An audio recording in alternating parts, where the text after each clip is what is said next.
I do a lot.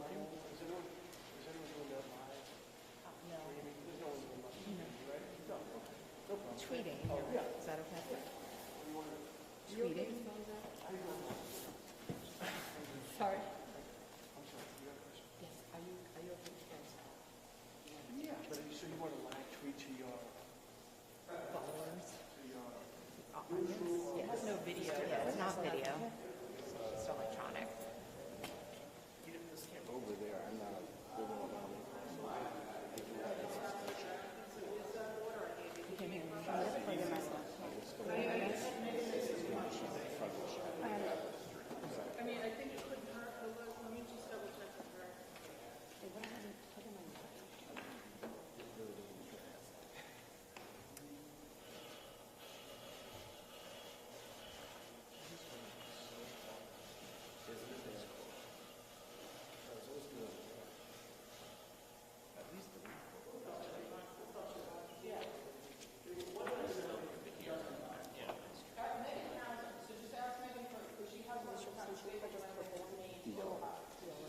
Right up there, put wire in here for many, many years. It's just a level. Noah. I'm going to get an answer for you, Councilman. I'll really. Okay. I think they targeted you specifically. Do you have mics anywhere Yeah, on the speaker? on the speaker.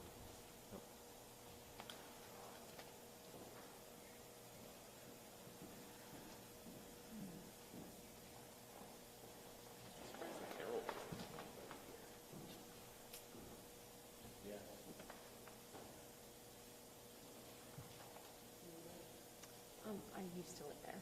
I do a lot there, but no, I live in Walshe now. Oh, so funny. What area did you live in? Where did I live? Yeah, Wendell. That's right. Okay. Yeah, where are you? They did see walking around there. Yeah, where was it? I live in the apartment building. It's right next to the corner of Marriott.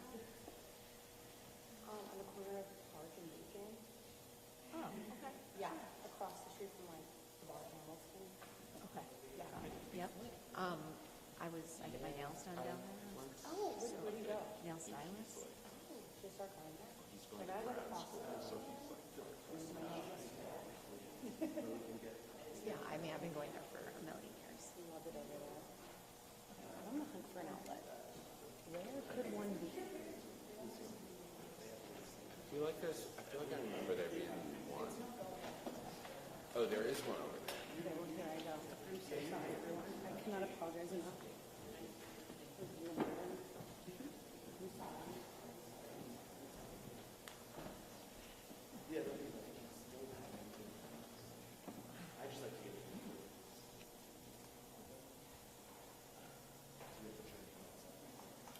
We're not done.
No, I gave her my cord. No, you don't have an outlet near you. No. You'll do really long extension cord. I'm just thinking for the future, getting an extension cord with a power strip so that you can somehow, yeah.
So, he's in a suit.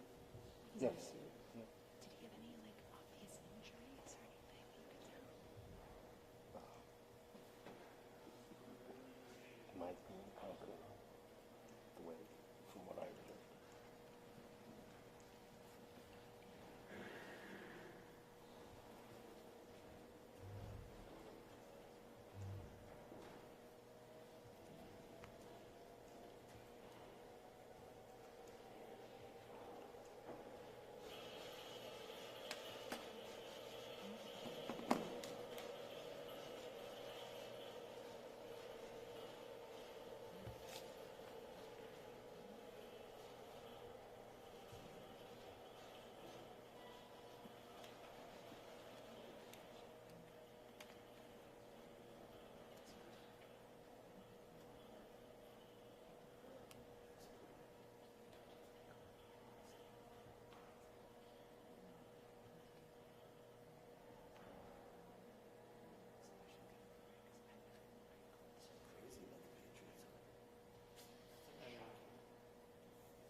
Sacco and Vanzetti courtroom. They were tried 100 years ago for whatever the fuck they were being tried for. Say it again, sir. This is like the Sacco and Vanzetti courtroom. Kidnapping. Yeah. Being anarchists or whatever. Yeah. No, Jury selection wasn't here. The trial was in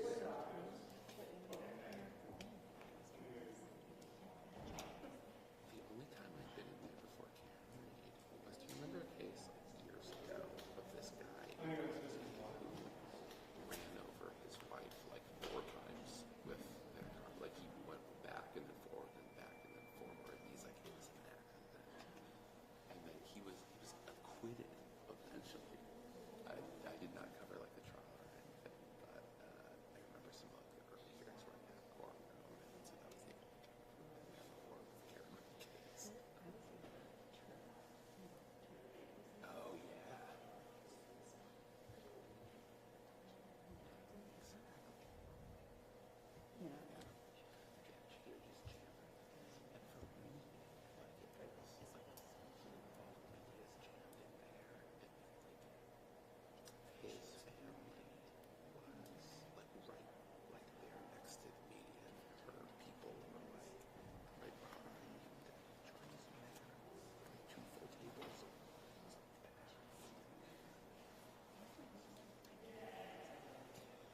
Thank you.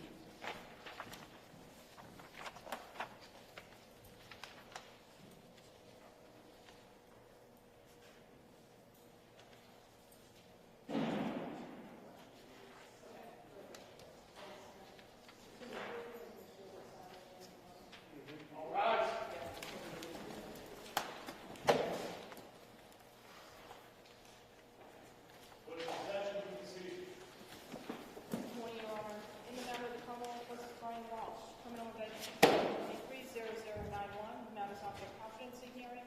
Mr. Walsh is represented by Attorney Larry Tipton and Attorney Kelly Porges, Commonwealth by 88 Greg Connor, 88 Tracy Cusick, and 88 Ann Harris. Counsel, starting with the Commonwealth. Kindly identify yourselves for the court in the record.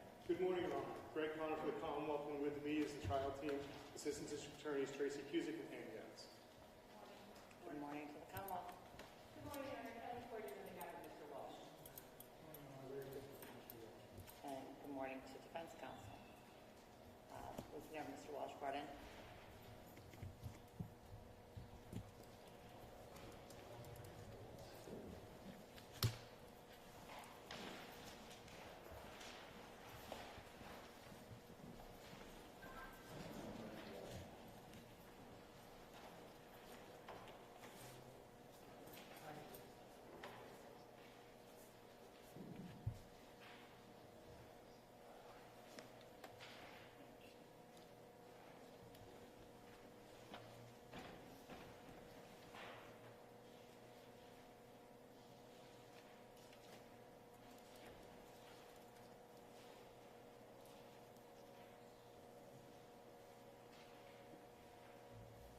Madam Clerk. I won't do it now.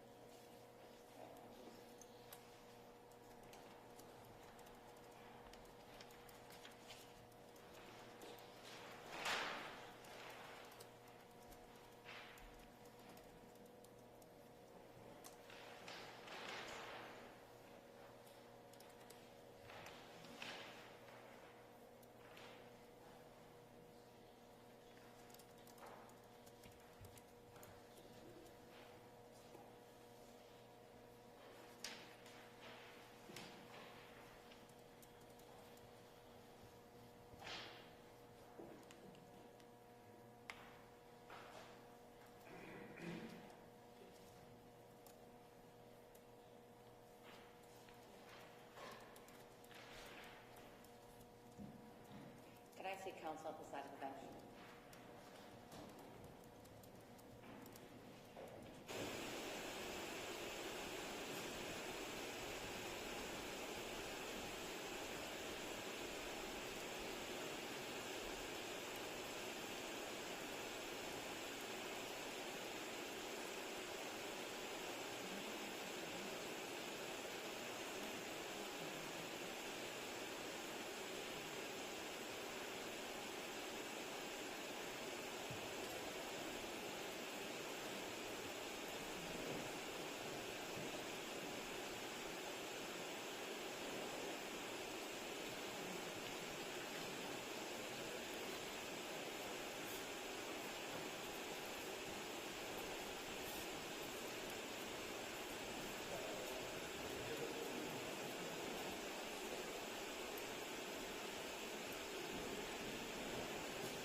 said to council, and welcome to Mr. Walsh. I have a few things on my agenda. The first one, which is over here, is the competency. I've now received a report from Bridgewater State Hospital, a comprehensive report from Dr. Ryan. And in that report, Dr. Ryan concludes that the defendant is competent and ready to stand trial. And with that finding, which I accept, I had a brief conversation with the side of the bench. What's the defense's position? I just want it on the record, on the public record, with regard to the defendant's competency. Two things here. One, we're not contesting the competency finding. Two, we've had conferences with Dr. Holmes. We had one last night. What he asked us to do, when we do that, is he is concerned that changing the environment to the jail may have an adverse effect on Mr. Walsh. He wants us to advise us, ask us to come on court with his concern about that. He said that's not his lane. But we do. We want to let the court know that we have those concerns, and we'll bring it to the court's attention as soon as we think they might be posing a problem. And we're also informing each other. But other than that, we're not contesting. All right. As with any case, and any time, in my experience, the defendant goes to Bridgewater and then is returned to the facility, there's always a transition period. He's been there for 40 days now and has gotten, as I understand, into a routine. And that routine is going to be changed as he moves back to the House of Correction. So understandably, there will be some transition period, and you and alerting the facility knows this. They deal with this quite regularly.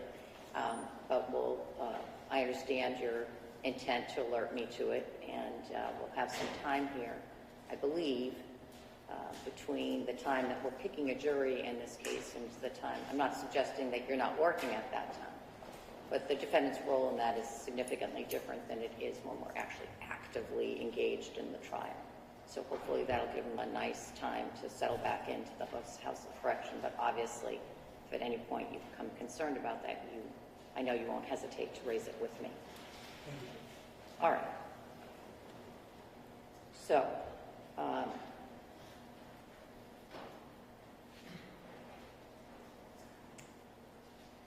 let me, and I discussed this with you at this side of the bench as well.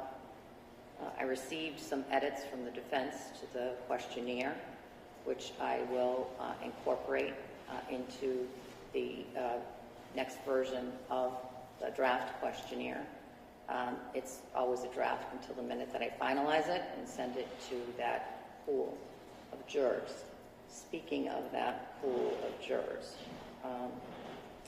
somewhere on my desk, I have the updated numbers. Who knows what the yield will be, but I expect to take about 70, if I can, 60 to 70 jurors a day. In my experience, it's hard with the questionnaire, even without doing all the copying, to get through more than that number in a day, and there are other cases that are starting on Tuesday. And so if we can accommodate those, we will. We'll have to see what the draw is. The expected number is 105 now for Monday, and we're going to hold those over to Tuesday because, as you know, we're doing the final trial conference on Monday, and then we'll start the empanelment on Tuesday. So it looks like 105, 126, 121, 68 on Thursday, but those people will be pushed and held over till Friday. So we'll have a full group of some number of people to work with in getting a jury next week. And then jurors are here also on Monday and Tuesday of the following week. And I think we're the only game in town. That is, I don't think anybody else is paneling on Monday and Tuesday. Our intent is, if we get a jury during that allotted time, we will start the trial, the substance of the trial, on 12/1, the Monday after the Thanksgiving holiday. Everybody on board with that schedule? All right, good. Let me next address, and then once I do this, I'll certainly turn it over to you. We're going to have our formal, really today's purpose was to address the competency. But to the extent that I could pick off issues that aren't technically motions in limine, but other important motions to the parties, I focused on those today. And I am prepared now to make a ruling on the change of venue paper. That's paper number 219, and I'm going to read that into the record now.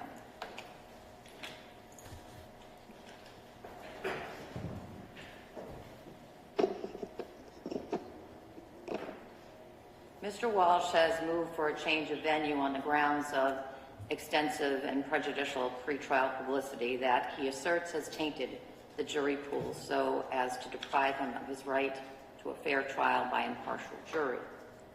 Alternatively, the defendant seeks an order that prospective jurors be selected from outside of Norfolk County. In support of his motion, the defendant has submitted evidence of extensive national and local media coverage of the case, beginning on January 6, 2023, after Anna Walshe was reported missing, and continuing till the present day, as well as evidence of social media engagement with this case. After careful consideration of the defendant's motion and the exhibits provided to the court, I'm denying the motion and the request for alternate relief for the following reasons.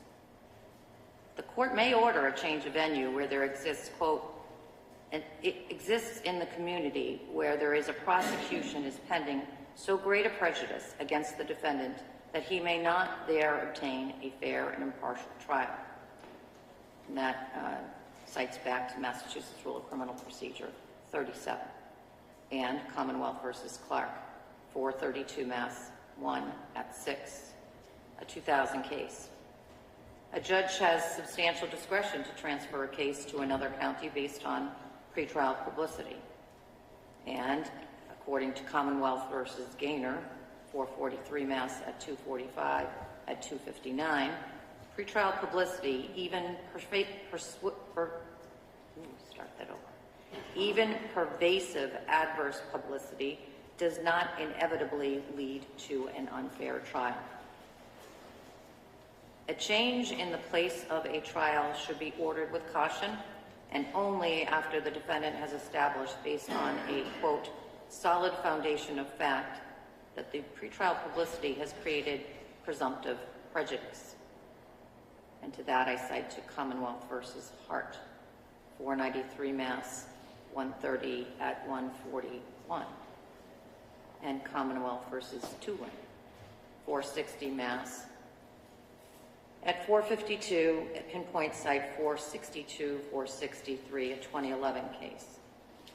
Presumptive prejudice exists only in truly extraordinary circumstances where the trial atmosphere is utterly corrupted by media coverage and, quote, the entire venire may be presumed prejudiced regardless of specific voir dire procedures utilized. This standard is only met if the publicity is both extensive and sensational. And to that I cite to Commonwealth versus Who's, 467 Mass 395, 406, a 2014 case. In assessing whether pretrial publicity precludes a fair trial, the court should consider additional factors such as, quote, the size of the community, the length of time between the peak media coverage and the date of the trial, and whether the news stories contained a confession or smoking gun rather than merely being unkind portrayals of the defendant, end quote. Commonwealth versus Garhut-Strider, 82 Mass Appellate Court 500, 506, a 2012 case. The defendant here contends that transfer of his case out of Norfolk County for trial is necessary because the nature and extent of the negative pretrial publicity his case has received has encouraged a bias and prejudice against him in this county. Having reviewed the numerous materials submitted in support of the defendant's motion, I conclude that presumptive prejudice has not been shown. Although the media coverage has been extensive and somewhat graphic due to the nature of the crimes charged, it has also been primarily factual, describing the events in question, the charges against the defendant, court proceedings in this case, and the defendant's criminal history. Quote, fact-based publicity, even that which contains references to charges pending against the defendant or a prior criminal record, is not the sort of sensational publicity that would give rise to a presumption of prejudice, end quote. And that's Who's at 467 Mass at 407. The publicity in this case peaked in January 2023 when the defendant was charged in connection with the victim's murder, and has decreased in frequency over time, undermining a presumption of prejudice. Again, Who's at 406 and Tulin at 460 Mass at 465. Notably, nothing in the defendant's submission addresses whether the pretrial publicity has been more extensive in Norfolk County or the likely number of potential jurors who were actually exposed to the media coverage. Moreover, other factors weigh against a finding of presumptive prejudice. The trial is scheduled to take place nearly 3 years after Anna Walshe was presumed dead, and therefore there has been a substantial amount of time between the initial media coverage and the selection of the jury. Indeed, much more of the recent media coverage is focused on court decisions leading up to trial and the status of the case. Further, the defendant has not shown that there has been any report of a confession by him or any like evidence. See Gerhardt's writer, 82 Mass App Court at 506. And unlike other cases where the small size of the community weighed in favor of a finding of presumptive prejudice, for example, in Nantucket County, given the size of Norfolk County, the defendant has not shown a high likelihood that the entire jury pool would be tainted by the pretrial coverage of this case. To that, the court cites to Commonwealth versus Leahy, 445 Mass, 41 at 493, 494, a 2005 case. Defendant's motion relies heavily on evidence of negative social media posts presuming his guilt. There is, however, no indication that any of the posts were made by or read by Norfolk County residents, and thus they do not present a compelling reason to transfer his case to another county. In sum, while the defendant has demonstrated that the national and local media have extensively covered his case, he has not demonstrated the, quote, type of emotionally charged, inflammatory, sensationalistic coverage needed to support a presumption of prejudice, end quote. United States versus Angulo, 897 F. 2nd, 1169, 1181, a First Circuit case from 1990. Nor has he shown that there exists in this community a prejudice so great that he cannot obtain a fair trial in Norfolk County. Thus, I will not now order a change of venue. Alternately, the defendant has requested that prospective jurors be seated from outside of Norfolk County and transported to Norfolk County Superior Court for trial. Quote, such an order ought not be given lightly. Commonwealth versus Aldopoulos at 390 Mass, 438, 448, 1983. The defendant must, quote unquote, fully establish the reason why a foreign jury is, quote, necessary to further the administration of justice. The defendant's motion falls short here. The defendant has not specified in his motion why he cannot obtain a fair trial with jurors from Norfolk County. He has not, for instance, shown that the media or social media coverage has been more widely viewed by prospective Norfolk County jurors as opposed to residents of other counties. That engagement with social media postings about his case has been higher by residents in this county, or particularized his evidentiary support to the residents of Norfolk County in any way. Merely explaining the widespread coverage of this case in the greater Boston area and providing examples of negative social media posts from unknown users is insufficient to establish the necessity of a foreign jury. Any concerns as to the impartiality of prospective jurors from this county due to pretrial publicity will be addressed by this court with careful and thorough voir dire and is always subject to reconsideration by this court. Accordingly, the defendant's motion for a change of venue or alternate relief is denied without prejudice. The defendant may renew his motion, and the court won't hesitate to re-examine its own decision should the impanelment of an impartial jury prove impossible as a result of community prejudice.